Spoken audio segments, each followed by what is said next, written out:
New York, P.J. O'Rourke, the prolific author and satirist who refashioned the irreverence and gonzo journalism of the 1960s counterculture into a distinctive brand of conservative and libertarian commentary, has died at age 74. O'Rourke died Tuesday morning, according to Grove Atlantic Incorporated books publisher and President Morgan Entrekin. He did not cite a specific cause, but said O'Rourke had been ill in recent months. Patrick Jake O'Rourke was a Toledo, Ohio, native who evolved from long-haired student activist to wavy-haired scourge of his old liberal ideals, with some of his more widely read takedowns appearing in a founding counterculture publication, Rolling Stone. His career otherwise extended from serving as editor-in-chief of National Lampoon to a brief stint on 60 Minutes, in which he represented the conservative take on Point/Counterpoint, to frequent appearances on NPR's game show Wait Wait. Don't tell me. Most well-known people try to be nicer than they are in public than they are in private life. PJ was the only man I knew to be the opposite.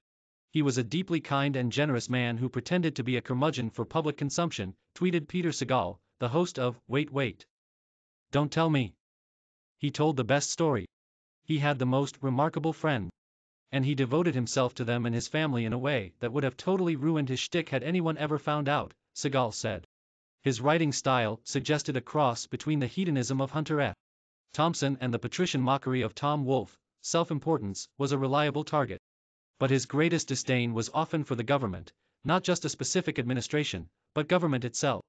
As a young man, he opposed the government as a maker of war and laws against drugs. Later on, he went after what he called the silken threads of entitlement spending. In a 2018 column for a venerable conservative publication, The Weekly Standard, he looked on with scorn at Washington's gentrification. People are flocking to the seat of government power. One would say, dogs returning to their vomit, except that's too hard on dogs. Too hard on people, also.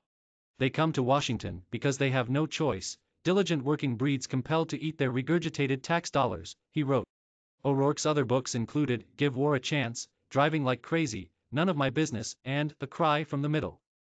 Entrekin told the Associated Press that he had been working on a one-volume look at the United States, as seen from his hometown, A History of Toledo, Ohio, from the beginning of time till the end of the universe.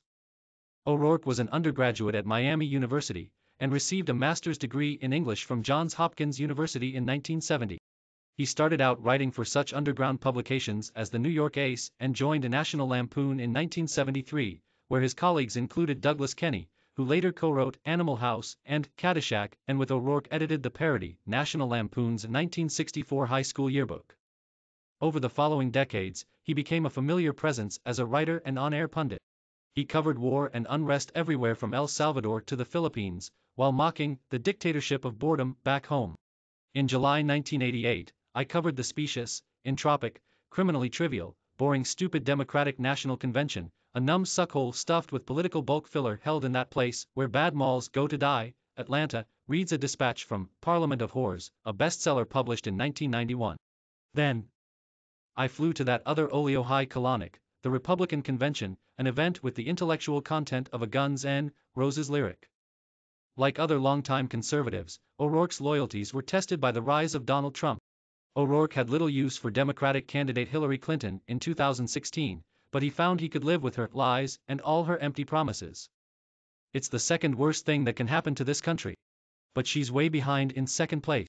I mean, she's wrong about absolutely everything, but she's wrong within normal parameters, he said on NPR. I mean, this man just can't be president, he said. They've got this button, you know, in the briefcase. He's going to find it.